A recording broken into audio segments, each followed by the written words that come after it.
Hello, welcome back to the Center for Critical and Cultural Theory. My name is Dr. Roger Green. This is a continuing lecture in various contexts. I'm doing some public work on contemporary issues that these lectures will fall into, and then I'm teaching courses on race and power in U.S. history right now. I also teach courses on in Native American history as well. And so that you're going to see some of that influence definitely coming in here. And so in a previous lecture video, I uh I'm just trying to share my screen here. In the previous lecture video, I did Doctrine of Discovery, and then I was in the history of slave laws, and now I am into kind of the ideas and context leading up to the American Revolution. I'm going to start my slideshow here.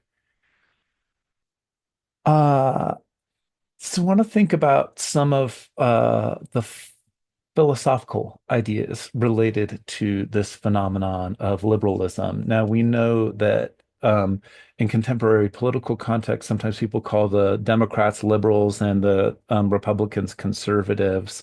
And there are, of course, other right wing, left wing types of labels that get applied to that kind of two-party system politics that become, you know, recently viciously partisan, I think, in contemporary United States. When we're looking at the history of liberalism as a philosophy, it's a little bit different. Sometimes people call it political liberalism. And there are definitely ways to trace the lineage of that into the ways people use the word liberal versus conservative today. And I think that the biggest sort of challenge for today, and sort of broader public thought is like whether or not liberalism is dead, right? So you've got a lot of people just writing books, just intellectuals from various fields writing about the supposed death. Telos Journal did a conference in December called Post-Liberalism. Definitely, I think from right wing and especially far right wing perspectives, the claim is that liberalism is dead and they're trying to invent something new.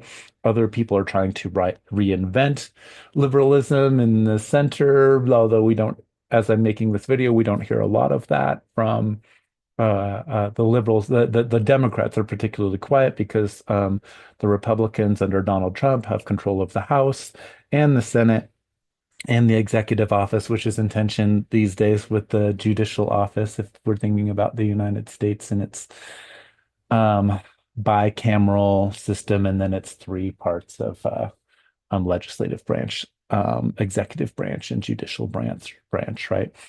So I want to look at some of Locke's ideas, and particularly emphasize the indigenous context in this lecture here. And I will come back. I'll only be glossing a little bit of things related to the issue of slavery and African context. A lot of times, my students have been assigned the 1619 project, and so this should be accenting and giving you much more breadth than the 1619 project. Gonna jump in here. Also, in public context, I've been talking about liberalism versus neoliberalism. So if you're in those types of contexts listening to this or watching this video, maybe hone in or zero in on the classic liberalism here. So John Locke, when we think about John Locke here, this English philosopher who ends up having a relationship to some of the colonies down in the Carolinas, Georgia, um, but never visits the North American continent. Writes very influential treatises on government, especially the second treatise on government, which is oftentimes considered foundational for modern liberalism. Sometimes people will call John Locke the father of modern liberalism. And there's a lot to say in another context about the first treatise on government, but in terms of the focus on liberalism here, I want to just pull the ideas from the second treatise. So we've got some key aspects. Or let me just read down here a little bit here. John Locke's labor theory of property comes from the second treatise on government. And it states that people can acquire property rights by mixing their labor with natural resources. So Locke believes that this labor could be physical or intellectual. We want to trace that idea of intellectual property even back a little bit further to those doctrine of discovery contexts, like the way that a patent is a kind of discovery, right? And so how that shift works from doctrine of discovery or the influence of doctrine of discovery emerges in different forms in liberal contexts of intellectual property. He has a vision of labor as like labor mixing. A person's labor or imagination and their creativity transforms unused resources into property. So liberalism imagines it is extractive, and in that sense, it aligns with extractive capitalism for sure in the bourgeois era of capitalism. If we were going to take a kind of labor economics approach to our language there, um, the values of innovation, creativity, individuality definitely emerge in this kind of context. He does believe, and this might be one of those distinctions between neoliberalism and classic liberalism, Locke's theory only applies if there's enough resources left for others. So it is extractive in relationship to the land, but if we're going to take him seriously in his context, he does give attention to an idea of the commons, of publicly available resources that would feed everybody, that would give everybody clean water and things like that. So just to be aware of that qualifier there. Uh, he attaches value or an idea of value to that creativity. It's a little bit of an intangible kind of context. It ties to cultivation, especially in later liberal philosophers like John Stuart Mill. The idea is that you have to go to school and become educated, get educated and cultivated within a liberal system.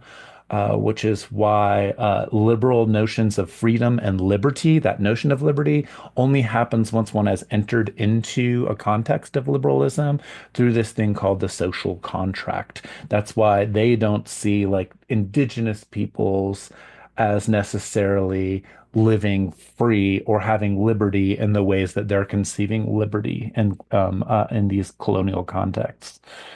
So, and that's tied to property rights. So Locke believes that value is what helps a rational being flourish, not just wealth or physical status.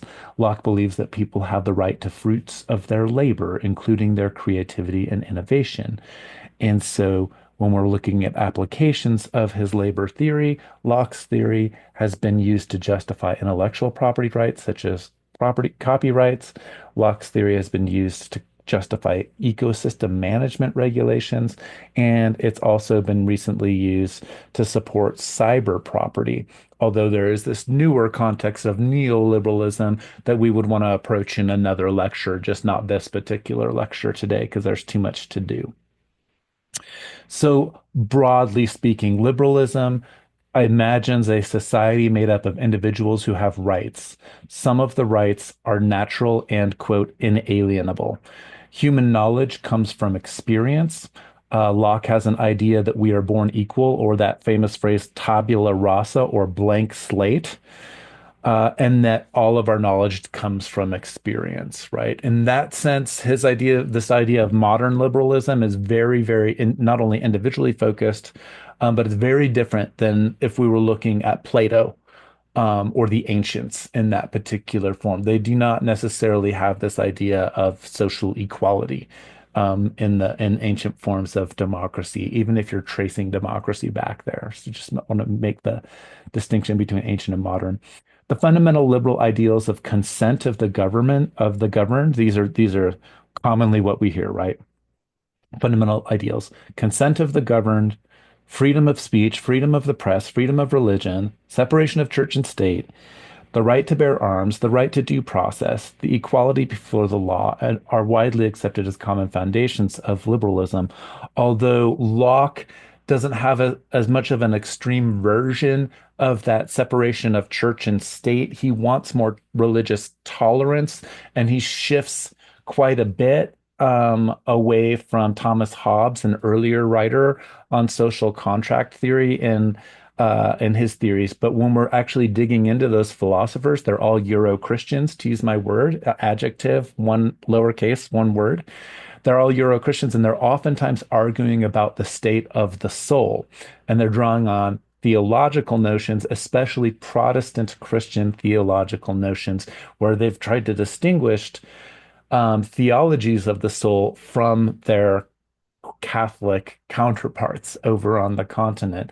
And that is the underlying situation in which a lot of these ideas are coming out. I just can't emphasize it in this particular lecture, but I want to just let folks know that everything that I've been talking about in my lectures in terms of that Euro-Christian worldview, where I'm not talking about Christianity as a religion or a faith, but a worldview that cuts across and that supports the doctrine of Christian discovery.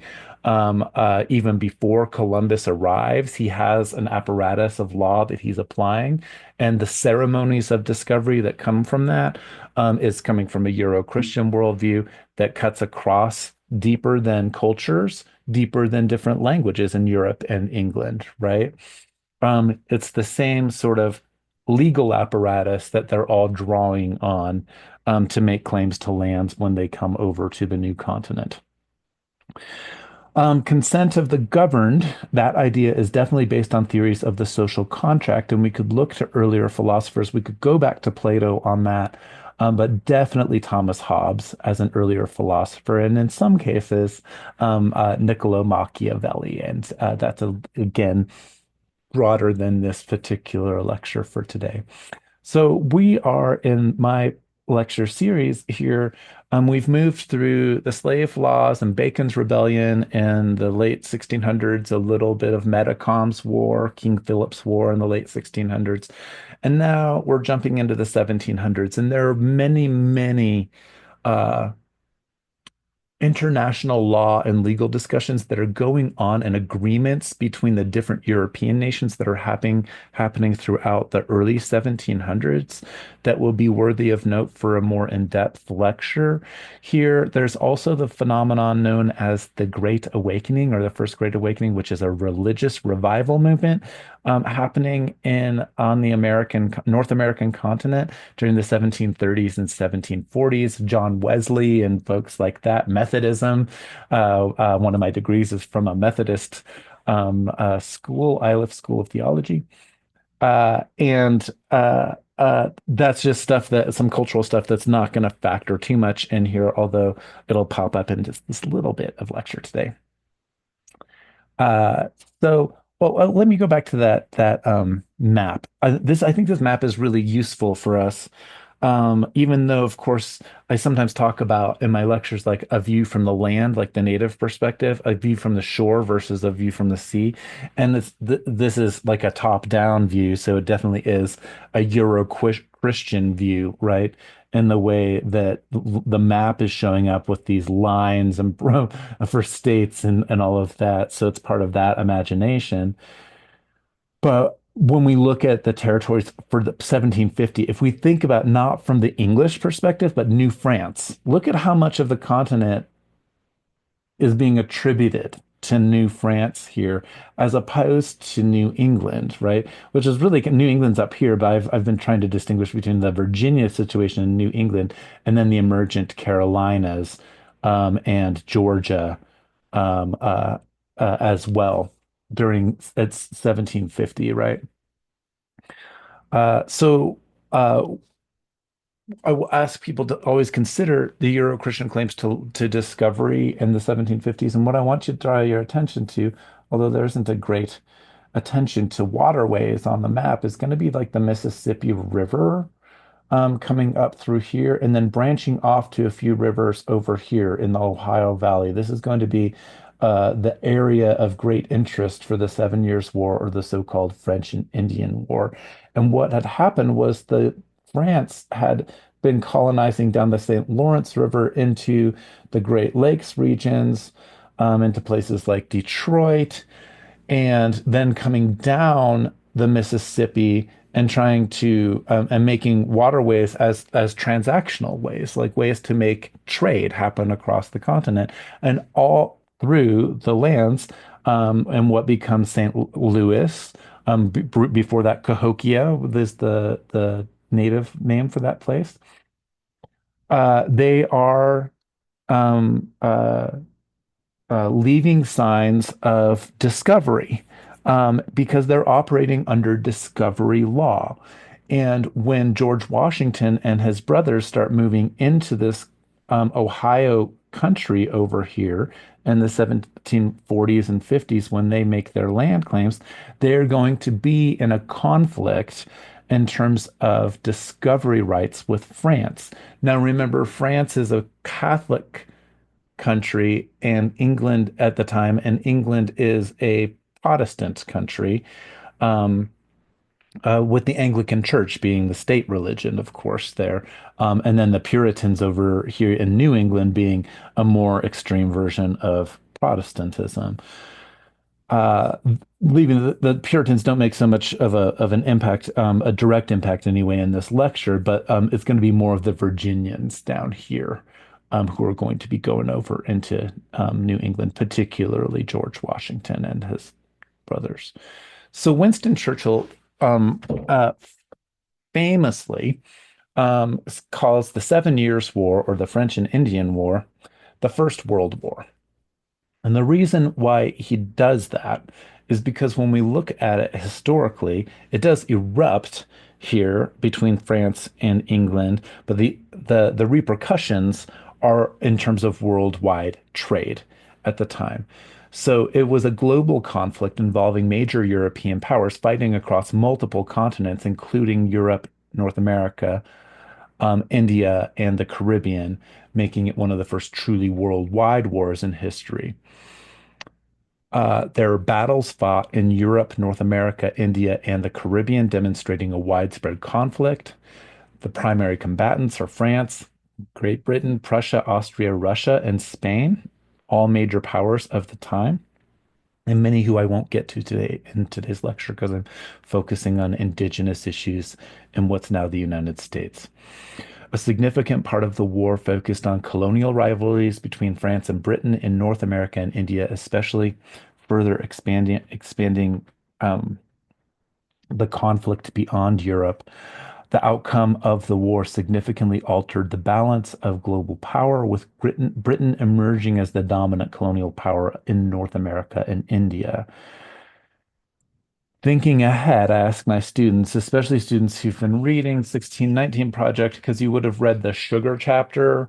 Um, can you make connections between the sugar trade in the Caribbean and what we will see as the Haitian Revolution in the 1790s, right? If we put that international context, what is going on with relation to trade in India, and why would that impact French and British relations in the North American continent? Not stuff that you're normally taught in high school classes for sure. Definitely higher education, college level stuff here.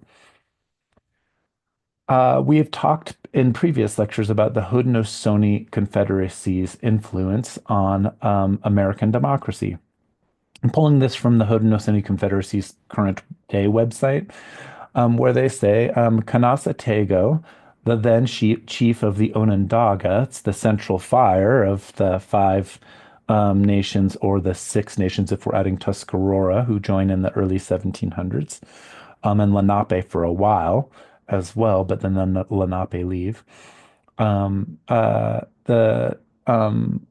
Kanasatego, Onondaga chief, impressing upon the colonists the importance of forming a union of all the colonies. This is a meeting that happens in 1744. The Haudenosaunee did not want to cement a union until a union with the colonists until the colonies themselves were united. So that's something that we don't necessarily hear about in normal American history classes or in the stock story is that like, yeah, not only is the Haudenosaunee Confederacy a powerful presence, but they are the ones who are saying like, look, we'll make some agreements with you, but we need all of you like Euro-Christian colonies, use my contemporary terms, right? Uh, we need you to align with yourselves before you can then we can make agreements with you. Now, of course, the Haudenosaunee aren't the only native nations in or confederacy in the wider area, especially the in the lands that what we might call the Ohio Valley, which is just shared kind of hunting grounds for lots and lots of different native groups. So native groups don't traditionally have like boundary lines like we see in contemporary maps informed by Euro-Christian politics, right? There's much, in many cases, there's a shared sense of presence in terms of territory for, especially for hunting. So, in 1747, as they say here, Benjamin Franklin became involved with Cadwallader Colden over the subject of colonial union suggested by Canasatego. Colden had written a history of the five nations depending on the province of New York in America in 1727 and revised and reissued it in 1744 with Benjamin Franklin reviewing and appraising it. During that time, Franklin and Colden often discussed the issue put forward by Canasatego of the colonial union, an idea which Franklin took seriously and began to execute. And so it's really kind of from Benjamin Franklin's mind that we get what becomes in 1754 the Albany Plan of Union. Franklin proposed the plan of union at the Albany Conference in New York. It was intended to create a unified government of the colonies, although rejected. The plan influenced the Articles of Confederation in the United States Constitution. So we want to think about that tension that we get in this country between federal rights and states' rights that are going to come out of the Articles of Confederation and then get argued about in the 1780s and that emerge as the U.S. Constitution in 1787. The plan called for a central government with a president general and a grand council of delegates. The general would be appointed by the King of England under Benjamin Franklin's original idea here. The Grand Council would be made up of representatives from the colonial legislatures. The government would have a limited authority to levy taxes. Franklin used the press to circulate this idea of a cartoon that said "Join or Die," um, to encourage the colonies of to unite against the French. And you'll later hear this kind of idea of give me liberty or give me death kind of thing, right? That kind of rhetoric is definitely circulating around earlier before the Sons of Liberty emerge in the 1760s. Uh, Franklin also advocates for the closer regulation of Indian affairs and westward migration. The Albany plan is rejected by the King of England because the king is jealous of the plan's authority. The king wants to be the only person to impose taxes, and the colonies were unwilling to give up their sovereignty to a centralized authority. That will become the states' rights versus federal rights discussion during the Revolution. Meanwhile, over in Virginia, so that's up in Albany with Franklin. Meanwhile, we have George Washington and his brothers and some other folks here establishing the Ohio Company in 1747. Now, Washington's older brothers have gone to college and they're over in England. But Washington's dad dies while he's quite young and he has to take care of his mom. And he really wants to go to college, but he isn't able to do that. And he has all of these aspirations. George Washington's biography will come into the equation quite a bit, I think, here, just because of his later role in the American Revolution, right? So they get a lot of big name investors in the Virginia House of Burgesses They establish a Ohio company. They get a two-part land grant from King George uh, in 1748. And the way that the deal is supposed to work is that the company, if the company can get the first 200,000 acres that they are granted in the Ohio Valley, or the Ohio region, the Northwest Territory, as it was called, uh, settled by 100 families within 7 years. If that they could make that happen, then their company could get another 300,000 acres for themselves. So they stood to make a lot of money in a property deal, right? Remember, I started with Locke's labor theory of property. Um, so we look at their activities in the region, and of course, that region is region that France is claiming. France and England are not on good terms during this period, especially.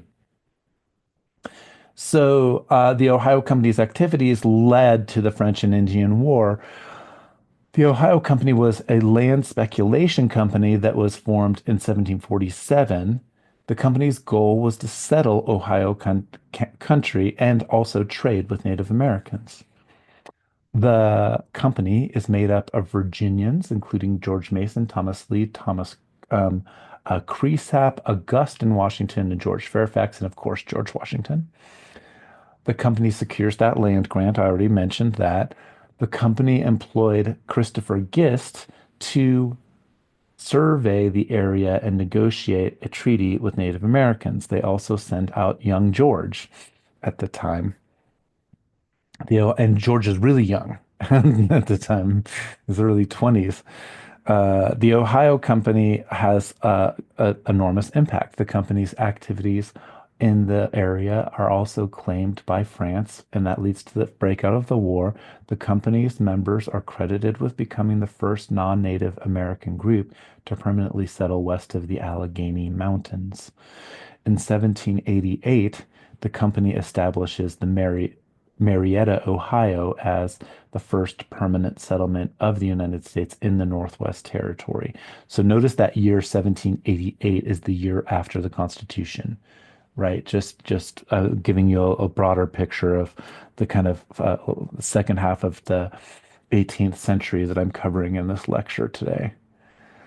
When we go back to the 1750s, George Washington is only 21 years old at the time, and he meets this native guy named Tenagrisson in 1753. Different spellings for Tenagrisson, Tenarkison, also known as the English term half king. And when he meets this guy out in Ohio, Tenarkison applies the term Conaticorious or town destroyer to George Washington, remembering his great grandfather's role with the Maryland militia during Bacon's rebellion. Now, remember the Virginians who had the commoners who had banded together with the slaves during Bacon's rebellion, and then, of course, the Maryland militia. Their goal was to eradicate Virginia of all native peoples. But the governor of the area at the time, Barclay, was against that because Barclay had a monopoly on the fur trade, and so there's this suppression of the colonists there. But the colonists' relationship to the native peoples is very antagonistic, and that's something that's going to be a through line here. Tenagrisson convinces Washington to attack the French, who are on a diplomatic mission, which makes Washington an international criminal, but a Virginia farmer hero. So how does that work, right? Because he's crossed into land claimed through rights of discovery, this is why doctrine of discovery matters. He's breaking all sorts of rules in terms of international law, especially by attacking French on French soil. But in general, the Virginian colonists are not aware of that international law context, and maybe they don't really care that much about it. So he's seen as a hero at home, but he's seen as a villain internationally. And that reputation will carry through for him for through the rest of his life. Washington is defeated at Fort Necessity, which is really just kind of a bundle of sticks. Like he's just not very well prepared. And he doesn't know what he's doing early on. And he's got like, he's bitten off more than he can chew as a guy in his young 20s. He's forced to surrender and sign an admission of the assassination of a French diplomat. Now, Washington didn't speak French at the time, and his translator wasn't very good. And so Washington signs an admission of guilt, not really knowing that it's a admission of guilt. And that's why to the end of his life, he feels like he's tricked into this confession. But his lack of even knowing how to speak French obviously makes him not a great negotiator for somebody who's invaded what the French see as their territory. And the natives don't see it as either French or American territory, right? So the natives might use the French and the English against each other, especially if the French are dominant and you want to like have another colonial power attack them. So you want to think about it from the indigenous perspective as well.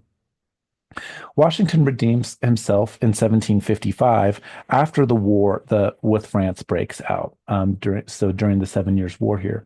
At Fort Duquesne or Monongahela, after General Braddock, who's taken over he's kind of leading the British army here, he loses two-thirds of his men because they don't know. Like the British army doesn't know the area. They don't know how natives fight.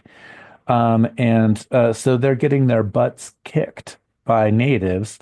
And Washington, who's in the rear, there's a famous story if you're reading Washington's biographies and stuff, who's in the rear comes in and kind of saves the day at the end. And so here he redeems himself from his earlier kind of embarrassing loss at Fort Necessity. And he gets war hero status, but what he wants a commission as an officer, but because he hasn't gone to college and he hasn't gone to England and he's a colonist, he can't receive the officer commissions.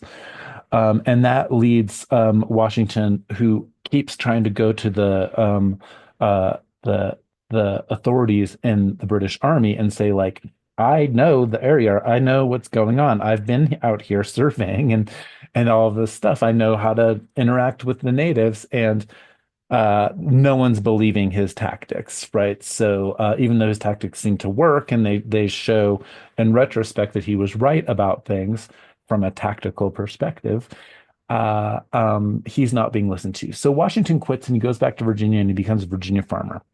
He gets married, he goes into debt, like a huge debt, farming at Mount Vernon. He makes some innovations in farming that I'm not going into in this lecture as well. So he's like quite the entrepreneur. He makes entrepreneurial innovations. Um, Land which he could not hold in England became a pathway to both wealth and debt for creditors to London. So it gets into this cycle of debt, which is a common American problem even today, right?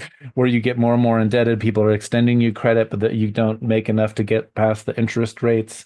And then you're beholden to them, even though you're producing and producing more and more and more and more. So Washington, among others, finds himself in that kind of a debt crisis. He eventually comes out of retirement to join the American Revolutionary War because he's got that Virginia farmer folk hero status in the 1770s. Meanwhile, Washington quits. He'll come back into our story a little bit later on, and the uh, French Indian War continues into the early 1760s. And at the end of the Seven Years' War, French Indian War, um, uh, um, oh, Jeffrey Amherst is among the British leaders here. Um, the natives who they are fighting, once like the French kind of lose and the French ditch out on their alliances with natives like Pontiac, they will do it again later on. So that's a theme where you have a colonial power that had made alliances with natives, and then once the colonial power doesn't see any interest in it themselves, they leave natives in a lurch.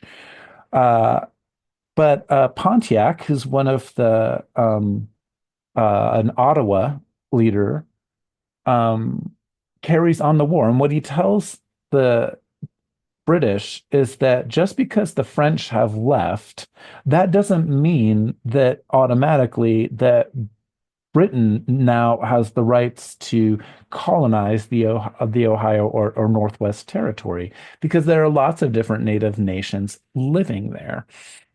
Of course, the British don't listen to him, and so this creates an uprising. Pontiac is inspired by a prophet named Neolin, a Lenape prophet at the time, and uh, is creating some kind of a, sometimes people call it in quotes here, pan-Indian movement.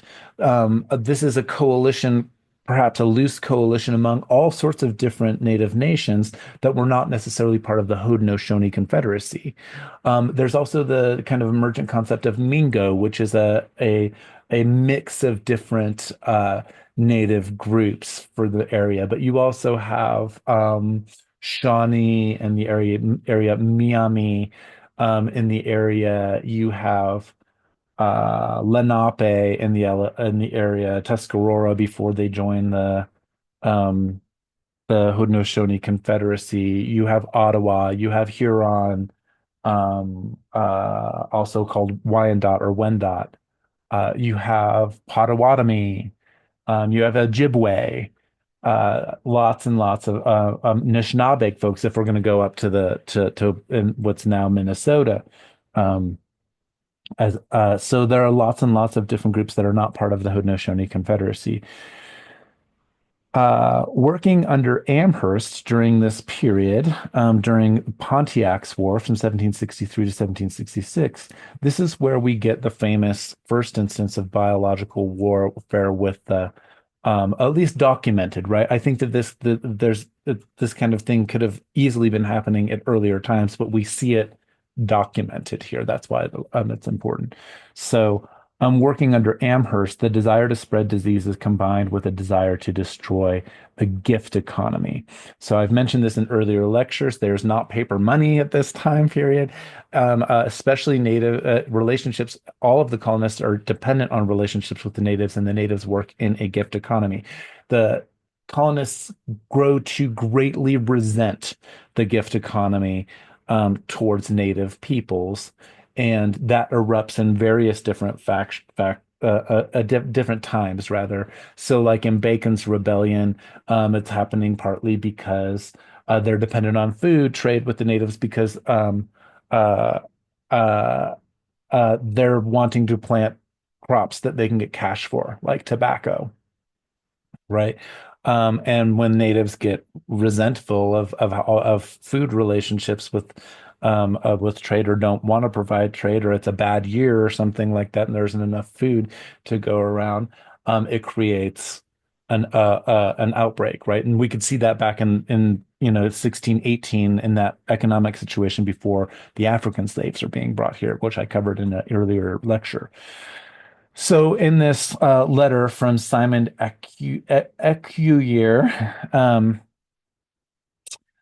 he writes, Barbara Mann, the author here, says sneered, and I think that she's right to read that out of regard to them, because this is the language at the time in your treaty agreements with natives would be to say, out of regard to you, I've brought you these gifts in the gift economy. So, he's being kind of snide here. So, out of regard to them, he writes in a journal entry of 1763, we gave them 2 blankets and a handkerchief from the smallpox hospital. I hope it will have the desired effect. The desired effect is to use the gifts in the gift economy to spread disease and kill the native peoples there. And that's from page 12. Barbara Mann's book, The Tainted Gift, is a really good book on that whole disease warfare question. Just some pictures. We've got Nealon here and Pontiac. So again, Nealon's Lenape, Pontiac's Ottawa. And the suggestion being offered here is a pan-Indian alliance. Now, do all native nations necessarily agree to that alliance? Then no, I think that there's going to be conflict between different groups, and there's always a conflict in native cultures if one person from one nation is um, attempting to speak for many other nations, right? And we can see that in that tension between the Wyandot slash Huron folks and the Haudenosaunee Confederacy and the French from an earlier lecture, if you remember that context as well. But if we look at this prophet Neolin, who seems to be whose ideas are inspiring Pontiac, we see look back and we see that he was promoting new rituals for fasting and purging. He preached a return to native traditions, such as reviving the use of bow and arrow for hunting and combat. He spoke out against long-standing native practices such as polygamous marriage and condemned shamanic medicinal rituals as unholy witchcraft. So there's some weird shifting in colonial perspectives. He was definitely against alcohol consumption, which had been really destructive to different native groups. And so we're going to see this kind of return to tradition kind of phenomenon showing up in various prophetic movements that we might see among traditional societies on the nation over the next several hundred years. Now, when we look back, there's a tension here between native scholars and between Euro-Christian scholars, because natives uh, want to say that there are these many existing traditional international contexts that would allow for something like an international prophecy um, that might be uh, need a lot more explication than just like referring it as a pan-Indian. That's why I use the quotes for pan-Indian movement.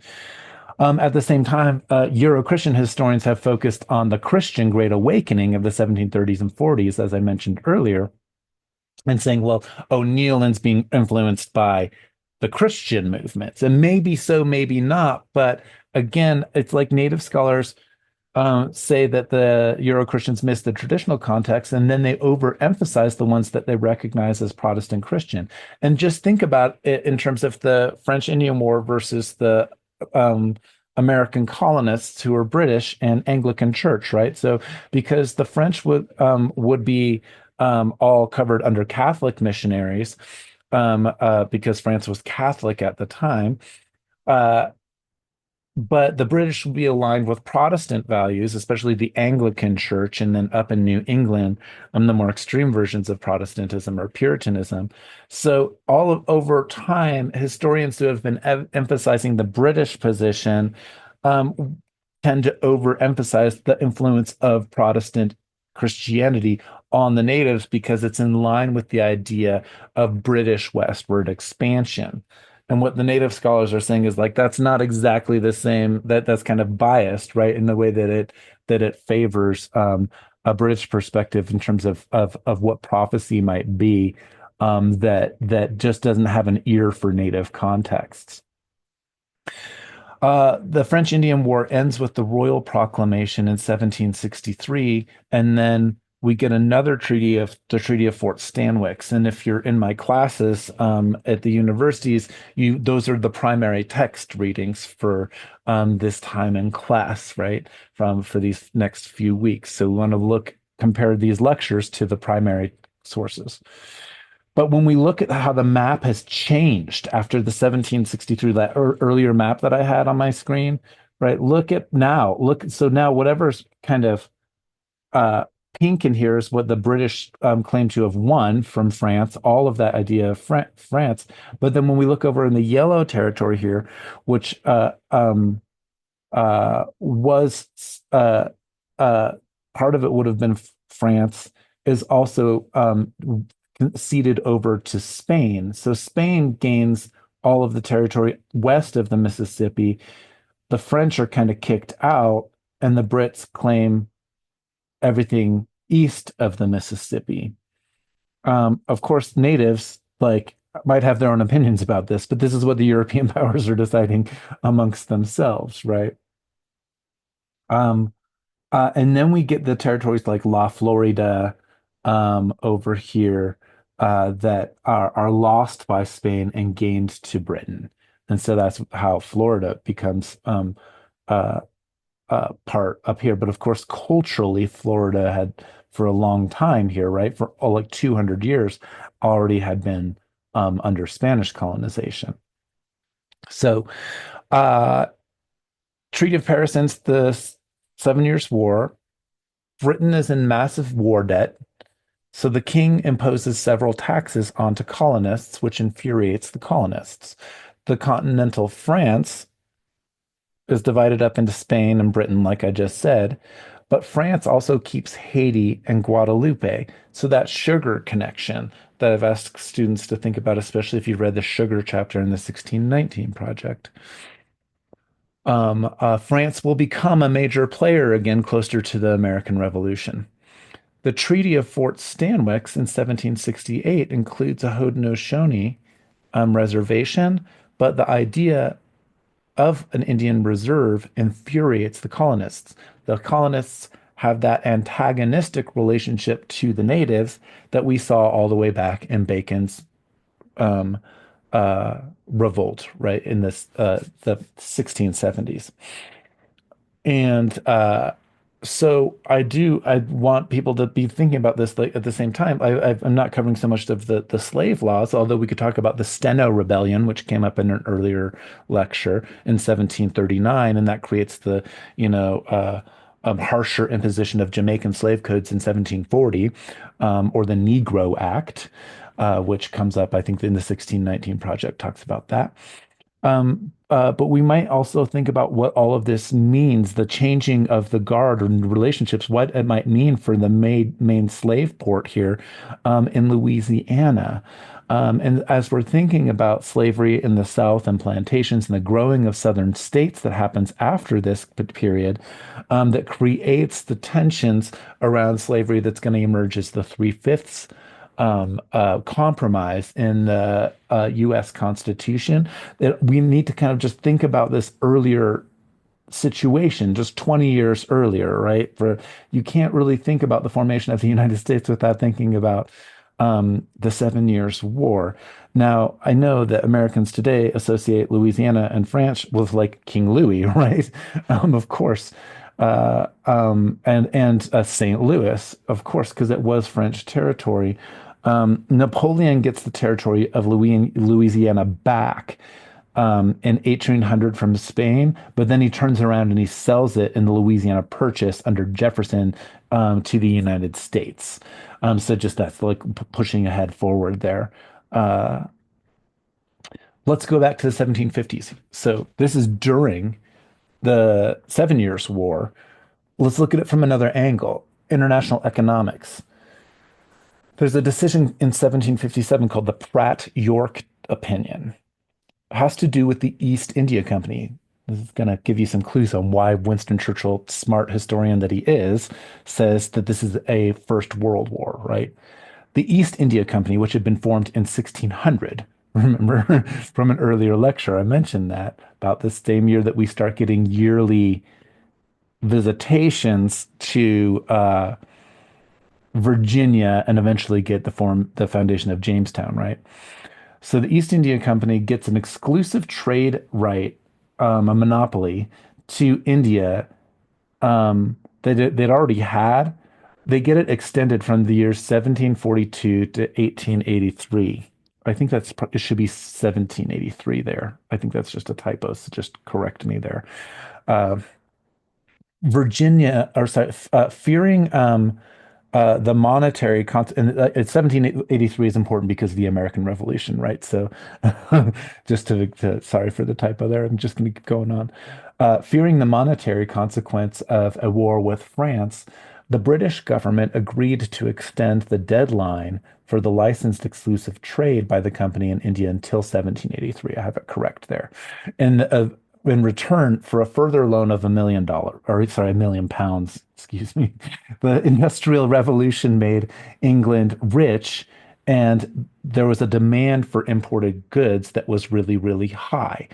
The opinion of 1757 distinguished lands acquired by conquest from those acquired by treaty or negotiation. This is really, really important when we think about the American situation.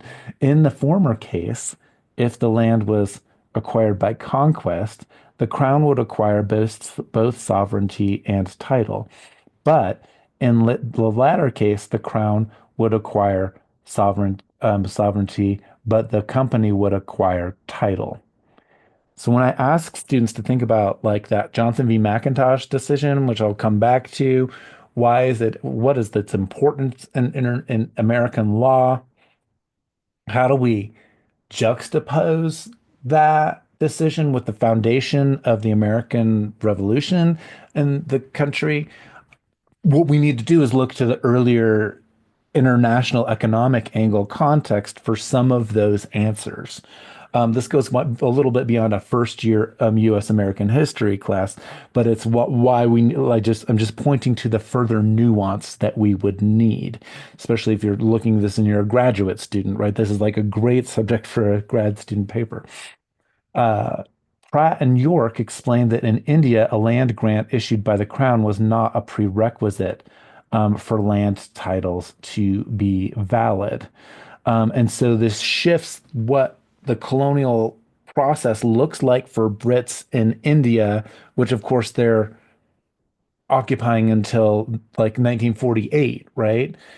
So British colonialism over there versus the way that it looks on the North American continent. So we want to think about like George Washington, who's gone back, he's quit the British Army, he's gone back to Virginia to manage. And we think of like what he and his older brothers might be thinking about if they looked at and conceived of the Pratt York opinion, because by that opinion, they could go in and negotiate with natives and acquire that property title. Why is this important? It's important because of what happens with this thing called the Royal Proclamation, which ends uh, the Seven Years' War. So, um, we'll come back to the Royal Proclamation, but essentially what the Royal Proclamation does is it says that the King of England has all of the sovereignty and the property titles in the Ohio Valley, right? So all of that work that Washington and his brothers had done with the Ohio Company, they feel like it's moot. So does it create major resentment for them against the King of England? Does it create um, uh, some sort of motive or intent to revolt? I think so. I think if we really look at it from that angle, you can see why they would be really, really mad at the King of England. At the same time, the King of England after 1763 is doing all of the things that you might have learned about in your high school US history classes, which is like the Stamp Act, right? Which is like imposing all of these taxes. The Tea Act, which is imposing, saying that tea must be imported from the East India Company, and that must be taxed in the colonies because the king is trying to use those taxes to recover the war debts from the French and Indian War. And so the colonists feel punished by the king with these new taxes, right? Of course, that influences the Sons of Liberty and their chapter that develops chapters in various colonies. It was both formal and a secret organization reacting to such taxes. And one of their mottos is, of course, no taxation without representation. But if you remember my earlier lecture, we go back to Nathaniel Bacon, Bacon's revolt. Like that's exactly what Bacon is doing. That's what he's revolting against too, right? That there isn't anybody representing the colonists. At the same time, always the colonists, the lower classes, if you want to call it, the servant classes, the indentured servants, who sometimes ally themselves with African slaves, they want to have revolts, but keeping the slaves separate from indentured servants or from this new notion of whites, that notion of race is invented as a way to separate the masses of the people to keep a revolt from happening, to control people. We see that race is just a social control mechanism, right? And it also makes white people feel like they have something a little, especially poorer white people, makes them feel like they have some sort of entitlements that are more than the slaves. And that's going to become a problem at the outbreak of the American Revolution, especially with the Constitution, right? Because everybody's going to want something, what they think that they deserve after the revolution. And how is this new government going to give everybody all these things that they thought that they were going to get once they won the revolution, especially people who fought in the revolution, right? So 1768, we get the Townshend Acts, which taxed more everyday goods, but also paid wages of judges and government officials, making them unaccountable to the colonists' demands. That's another ratchet on this in the steps towards American Revolution. The English soldiers competed for docking jobs in office hour, or sorry, in office hours. I'm thinking about my office hours today. In off hours, and people were forced by law to feed them and house them if needed. So, like the law, colonial law at the time said, if a British soldier or a soldier comes and knocks on your door, you've got to house them and feed them. But then they're also competing for your jobs on the docks, right? To get extra money for themselves. So of course, like the colonists, it's like are feeling really, really disenfranchised here. Uh, a skirmish breaks out, and this is in your 1619 Project Book Two, if you're reading that, about accusations in 1770. So this is called the Boston Massacre. It's not the Tea Party yet. That a little bit later, um, and or the incident on King Street. I'm going to read just from the book. It's on page 88 from 1619 Project. A confrontation between colonists and British soldiers erupts outside of Boston Commons on March 5th, 1770, outside of the Custom House. In the ensuing melee, Crispus Attucks, a fugitive from the slavery, now employed as a dock worker, becomes the first colonist to die for the cause of independence. The event, which becomes to be known as the Boston Massacre, is one of the factors that turns the colonies against the British rule and leads to the American Revolution. So, if we're talking about from a particularly African American historical perspective, there's like an emphasis on the fact that this like and this slave or former slave, this guy who had a fugitive slave who's living in the North, who's not taking crap from anyone, is the one who really like is not taking crap and gets killed for it, and that launches people into things. And we want to give Crispus Attucks some credit from in terms of a stepping stone towards the American Revolution. Come back to fugitive slave law after the foundation of the revolution at the very end of this lecture. So Crispus Attucks, he's a whaler, a half African, half native descent. He's the first to die. I say see the 1619 Project, which I just read from. And then, of course, famous Boston Tea Party, 1773, in response to the Tea Act, which forced importation of tea from India after the financial struggles of the East India Company. There's a big implosion of the stock market and the banks over in England at the time. So what they're trying desperately to do is to restore the economy over in England. So the India Company affairs are wrapped up in the British credit crisis from 1772 to 1773, which caused 20 to 30 banks to fail across England, Scotland, and Denmark. Again, I always think that the international economic situation is something that we need to think of. We can't just think of it as like American history. We need to have a broader sense, right? American colonists are being asked to cover the debts of the company and the debts of the French and Indian War and the everything said by the Royal Proclamation, and it becomes too much to handle. And these are the things that lead, of course, to the American Revolution. One more context: Lord Dunmore's War from 1774, and Dunmore's War. There's a conflict between Virginia militia and the Confederacy of Shawnee and Mingo tribes over in Ohio. The war was fought over land in the Ohio country, which was ceded to Virginia by treaties, but was still occupied by other nations.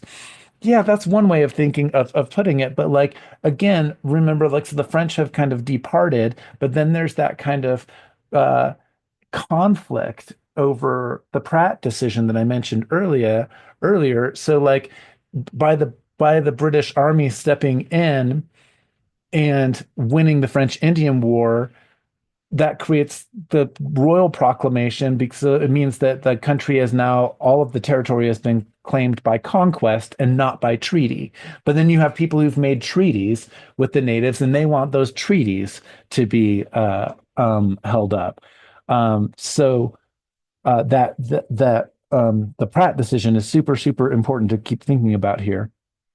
There's various outbreaks, violent outbreaks. The Yellow Creek Massacre, 1774. Settlers murdered five Mingo Indians, including members of Logan's family. Battle of Point Pleasant, 1774. Virginia militia defeats a force led by Shawnee commander Hokulesqua or Cornstalk. Treaty of Camp Charlotte on October 1970, 1774. The Shawnee agreed to recognize Virginia's land claims and stop harassing travelers and settlers. And then Dunmore's War is the last time that an American colonial militia fights under royal command. The war, that kind of agreement with the Shawnee, allows the colonies to debate the independence before Britain convinces allies to resume, or native allies to resume attacks on the American settlements because the Americans are growing more and more um, antagonistic with the King of England, or at least some Americans are, right? Like, and this, I want to emphasize some because when we're thinking about the Declaration of Independence, which is coming up here, like most people in the colonies still think of themselves as subjects of the king at the time. Want to keep that in mind. 1775, we get the first that this is that kind of period, right? Of the colonists getting together and recontemplating joining together. So we get a Continental Congress. Um, uh, they sent a speech to the Six Nations, right, to the Haudenosaunee Confederacy on July 13th, 1775, asking for caution and peace between the two groups. The speech also encouraged the two groups to seek immediate measures to heal any breaches in their peace. So basically, the Continental Congress says if we're going to get together, we can't be fighting the Haudenosaunee Confederacy at the same time. We want peace between them. Or in Lyons, who I often show lectures from or speeches from in class, who's a contemporary Onondaga faith keeper, talks about this. This is still the memory of the Haudenosaunee Confederacy. They say this is going to be a conflict between father and son, and we're not going to step into that conflict because we know that family conflicts doesn't go well when outsiders stick in or stick their noses in that business. But when the Confederacy says that, they say like, yeah, we can't promise that individuals in our community, because all natives are free to do whatever they want. Like some of them might join your cause, right? Somebody might join Britain's cause. Some of them might join the American cause. But the Confederacy, of the Six Nations and the Council Fires, they do not have an official position. They're official, or if they have one, it's neutral. Um, so you can read speeches from there. I've left the link in here. 1776, we get the Second Continental Congress. Here, the Haudenosaunee Confederacy is present again. May 27th, the Iroquois met with the Continental Congress where they were addressed as brothers. The speech expressed the hope that the two groups would act as one people and have one heart. After the speech, the Onondaga chief requested to give the president an Indian name, which the Congress granted. The president, John Hancock, this is the president of the Continental Congress, right?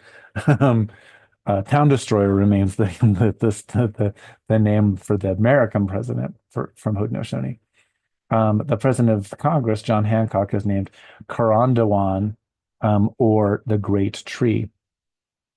Note that the Iroquois referred, or the Haudenosaunee referred to the 13 fires like their own now six fires, right? The council fires. Each one of the colonies has their own council fire, but it's one confederation. So the Haudenosaunee refer to it just like their own treaty, and their treaty wampum and flag has a pine tree on it as well, referring to the great tree. So those metaphors are definitely, and symbols are right at present in the early American Revolution here. Then we get, of course, less than a month before the Declaration of Independence on June 11th, 1776, while the question of independence was being debated, the visiting Haudenosaunee, or I'm taking a quote here from this website, but I say Haudenosaunee. The Iroquois chiefs were formally invited to the meeting hall of the Congress. There was a speech delivered in which they were addressed as brothers and told them and told the delegates of the delegates' wish of the friendship that between them that would continue as long as the sun shall shine and waters run. This speech also expressed the hope that the new Americans and the Haudenosaunee would act, quote, as one people and have but one heart. That's less than a month. That's in the Second Continental Congress. So when you're reading the Declaration of Independence, look at the way that Jefferson refers to natives when he makes the declaration. How do you justify that with what is being said actually to the Haudenosaunee here? I'm going to ask people, my students who are taking this class for grades, to try to square that when you look at the primary source of the Declaration of Independence. In the Declaration, we get the phrase, all men are created equal, which explicitly excludes Native peoples of the Americas because in the same declaration, they are dismissed as the merciless Indian savages whose known rule of warfare is an undistinguished destruction of all ages, sexes, and conditions. How can Jefferson write this less than a month after that situation with the Haudenosaunee or Iroquois Confederacy and the wish to be one people? Come to your own conclusions on that. The so-called Declaration of Independence is a kind of derisive mockery of natives. Um, it was, of course, a straight up lie, and Thomas Jefferson and the author of the document knew it was a lie, but the rhetoric sold well in the American Euro-Christian public at the time, all morality aside. Moreover, that language facilitated and continued the conquest of native peoples in the interest of opening up the native land for the occupation by Euro-Christian colonizers. The Declaration of Independence was widely printed and circulated as England sent 100 ships to Manhattan to confront Washington. The colonists were divided in their loyalties, and here's what I am suggesting. Who is the audience for the Declaration of Independence? What the the revolutionaries really need is they need to convince as many colonists as they can at the time to no longer think of themselves as British subjects to the king. There's a long-standing animosity that the colonists have against the natives. On the one hand, in terms of official politicians at the Continental Congress, there's one level of negotiation with native groups, but we already saw back with the Treaty of Fort Stanwix and the Royal Proclamation resentment about the creation of an Indian reserve. If you want to get colonists on board with your revolution, if you are Thomas Jefferson, right? If you want to get those people on board, is it going to be easier for you to frame the natives as merciless Indian savages, no discrimination between Haudenosaunee Confederacy, Shawnee, and all of the other nations? Or is it going to be easier to draw on this racialized view of quote white, although that doesn't show up so much here, or Euro-Christian, or colonist versus all Indians? Right. My suggestion here is that we read the Declaration of Independence as a rhetorical document, short, that's being printed up very, very quickly, and distributed among the colonists to gain support for the American Revolution. And in that sense, Jefferson is smartly drawing on a longer tradition going back to Bacon's rebellion. And if you look at kinds of complaints that Bacon has drawn up for himself and the commoners during his rebellion, that's exactly what's on Jefferson's mind in terms of getting cohesive support for the American Revolution. Now, coming back to that question, like decide for yourself, right? Like decide like how does this all get squared out when we come back at the end of the revolution and to the ways that natives are going to be treated in this country and what relationship will the new American government have with the natives, right? Like when Jefferson writes this, he doesn't know that they're going to win the war. In fact, it's kind of like a miracle when you think about it. Like, although, and they do have support from natives that help them win the war, but that's probably a little bit too much for this lecture. Although Oren Lyons notes Haudenosaunee Confederacy coming down and helping to feed the U.S. Army at Valley Forge and things like that. So colonists are very much divided in their loyalties at the time. One other thing that I want to make complex here with the like before the Revolution or during the early parts of the American Revolution here. In 1778, there's actually a treaty at Fort Pitt with Lenape Indians. Now remember, the Lenape had left the Haudenosaunee Confederacy. The negotiations lasted several days, but on September 17th, 1778, they signed a treaty called the Treaty of Fort Pitt, promising perpetual peace and friendship between the two nations. In the context of the signed treaty, the Lenape agreed to permit the Continental Army to cross across their lands, guide them to British locations, and to join the troops of the United States. In return, the Americans promised to build a fort in the Lenape territory for protection and promised trade goods. In addition, the treaty provided for the creation of the 14th state governed by Native Americans with a political representative within U.S. Congress. So this is after the Declaration of Independence that this treaty is formed with Lenape, saying that there's going to be a native state that will be the 14th state of the new Union. But White Eyes, the Lenape leader at the time, dies. Officially, he seems to die of smallpox, but some evidence points to the fact that he's murdered by a militia, and the treaty is conveniently forgotten. Here's wampum of the treaty there. Um, so yeah, like both you could say, like, okay, well, they just decided to screw over the Haudenosaunee Confederacy, but then why would the new government then make a deal with the Lenape and promise them a statehood? Um, there's another genocide at Gnadenhutten in 1782. So this is in the during this whole kind of fluctuation context of the Revolutionary War, where we see 96 Moravian pacifist Christian Indians slaughtered in cold blood. There's a monument for it back in Ohio. The militia had been told that they were peaceful beforehand and to leave them alone, but the soldiers pretended peaceful relations and the community fed them. Then, after the community fed them, the militia soldiers took their guns, crowded them all together, bringing in neighboring Indians, and accused them of spying.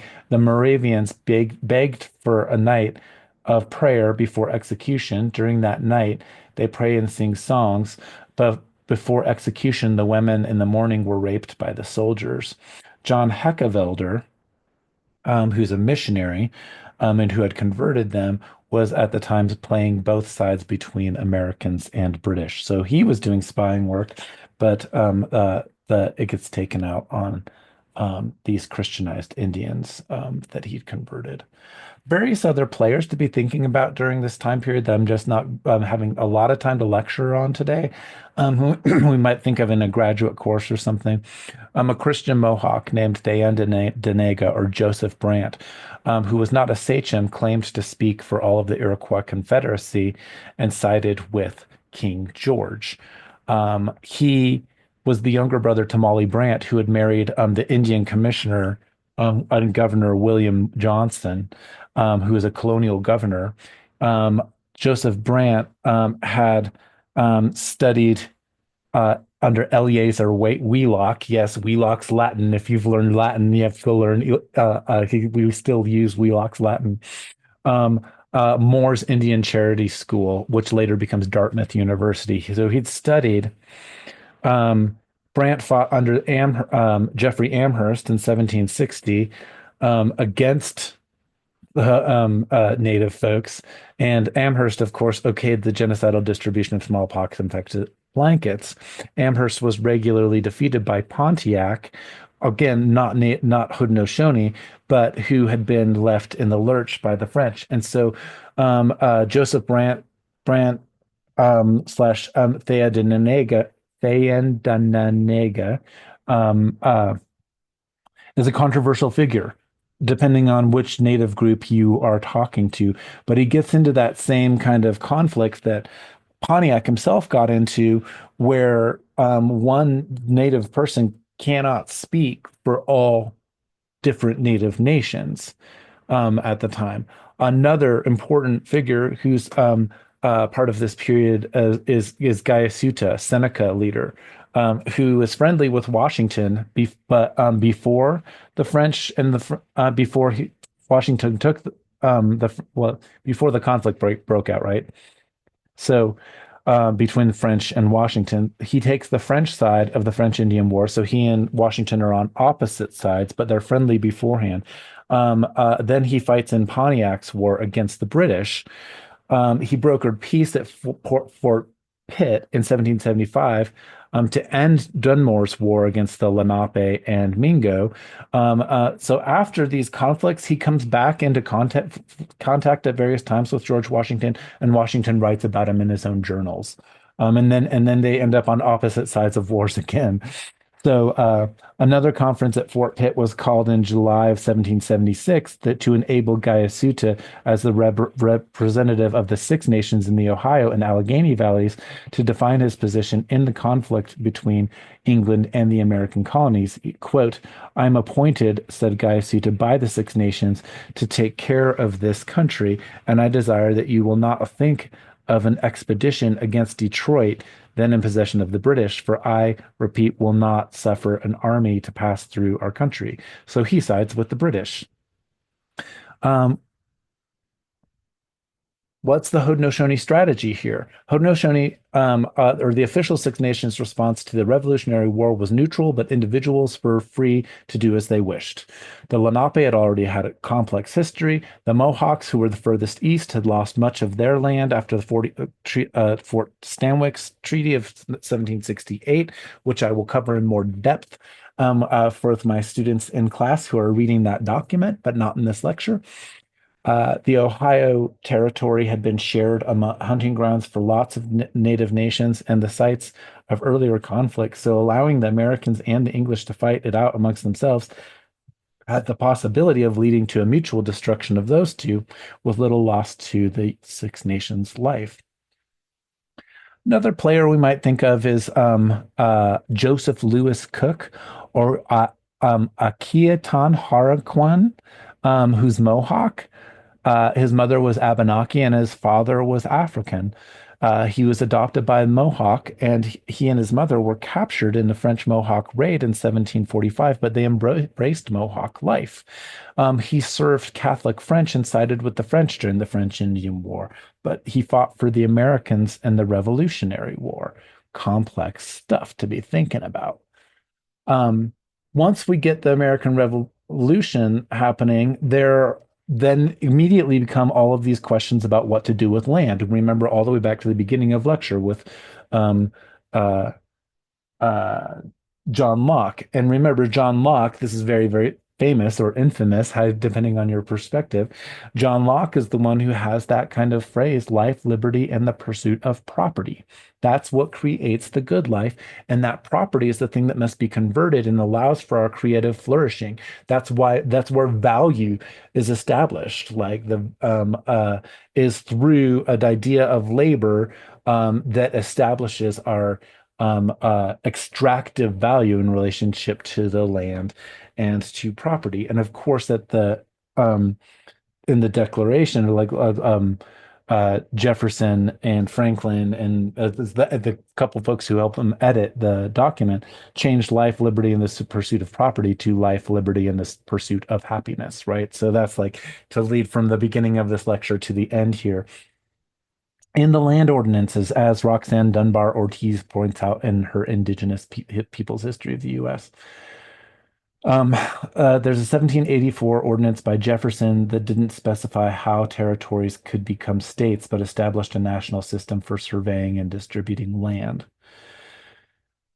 There's an Indian land auctioned off to the highest bidder. Um, uh, there's the Northwest Ordinance of 1787, which, albeit guaranteeing indigenous occupancy and title, set forth an evolutionary colonization procedure for the annexation via military occupation, territorial status, and finally statehood. Conditions for statehood would be achieved when settlers outnumbered the indigenous population. So this seems to contradict that 1778 treaty with the Lenape a few minutes ago that I mentioned, and that idea of creating a um, native nation, a native state, or a state that was along the lines with a native nation. Now that conflict is going to recur, right, with Cherokee, with the five civilized tribes in the 1800s, and will eventually be part of that whole thing that unfolds with the Johnson v. McIntosh decision in 1823, on the question of whether or not Indians can have title to land. And it will go back to the conflict over doctrine of discovery, which is why we started this course with doctrine of discovery. Meanwhile, going back to the issue of slavery, the Three-Fifths Agreement is part of the Constitution in 1787. The Three-Fifths Compromise is an agreement made in 1787 to count enslaved peoples as three-fifths of a person when determining a state's population. This happens because there's a compromise that was intended to give slave states more representation in the Congress, particularly the southern slave states, who are worried about admitting to like an agreement to have a federal government, unless they have more standing in terms of their population in the union, right? So that becomes part of and wrapped up in that states' rights versus federal rights discussion that comes from the Articles of Confederation, goes back to the Albany Plan, and um, creates an ongoing electoral dispute about representation. Of course, the representation question and the no taxation without representation, that's going to be part of that longer attachment to the colonists or the commoners' perspectives, right? And that, remember, as I've been emphasizing, the colonists' perspectives are much more antagonistic towards native peoples, right? And that's going to be show up in the party formations that we see in the early United States. So how does it work? The compromise applied to both taxation and representation in the House of Representatives. It also affected the number of presidential electors each state had in the Electoral College. Its impact was that the Three-Fifths Compromise gave slave states an unfair advantage in the House of Representatives, although they might not have thought of it as unfair there. So just you can debate it amongst yourselves. It had lasting impacts leading to the Civil War. The 14th Amendment in 1868 explicitly abolishes the Three-Fifths Clause. Some other perspectives to think about here. Some people say the compromise was a necessary evil that allowed for the preservation of the republic while confronting evils of slavery. Others say that the compromise was evidence of a pro-slavery constitution. I will probably, if you're in a class for credit, I will probably ask you to write about and make an argument for which side on those particular situations there, or positions. Still, others say that there's no evidence that the compromise was intended to even end slavery. And related to that context, I think this is my last slide here, is right after the Constitution, of course, we get the Bill of Rights being formed as well. And I ask my students to read not just the Constitution this week, but to read the Bill of Rights too. Um, the Naturalization Act of 1790, which, or also as it was titled at the time, an act to establish a uniform rule of naturalization. The first law of to establish uniform rules granting citizenship in the newly formed United States was passed in March of 1790, and it says that only free white people could apply for citizenship. Applicants had to have lived in the United States for at least 2 years. Applicants had to demonstrate good character. Applicants had to swear allegiance to the Constitution. Children of naturalized citizens under 21 who lived in the United States were considered citizens. Children born abroad to U.S. citizens were considered citizens. The act effectively denied citizenship to enslaved and free black people. Race is the primordial sort of, or the primary, I guess not primordial, primary distinction here at the notion of citizenship in the Republic. And so that we want to think back to the earlier formation of race as a category for social control, right? So it also excluded Muslim immigrants until 1944. So there's a Christian element to it. Here's what I'm getting at there. When the X part, um, um, uh, Moria's decision granted citizenship to a Saudi Muslim man. And there are lots of other ways that this gets contested in later court cases. But what's really under scrutiny right now as I make this lecture is this idea of birthright citizenship, which Donald Trump is wanting to remove, especially with relationship to immigrants from the southern border, although I think that he has contemporary Muslims in mind as well.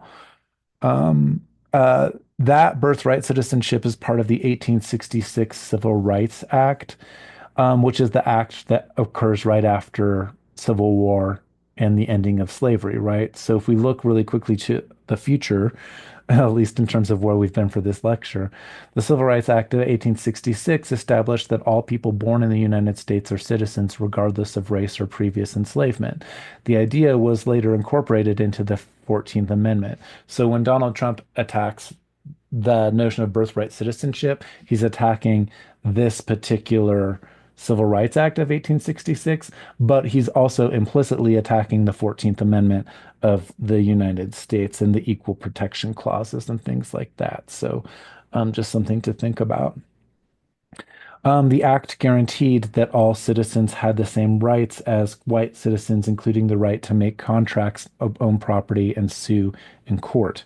The act also made it illegal to deny these rights based on race or previous enslavement. The 14th Amendment, then ratified in 1868, extended the protections of the Bill of Rights to formerly enslaved peoples. The 14th Amendment Citizenship Clause states that all people born or naturalized in the United States are citizens. The 14th Amendment also states that no state can deny equal protection under the law to anyone.